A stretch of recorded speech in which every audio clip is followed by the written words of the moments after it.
साली भाकी कसम खाएको एकान्छी हल्ला चलेछ चौतारीमा माया लागेको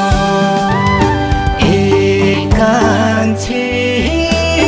चर्चा चलेछ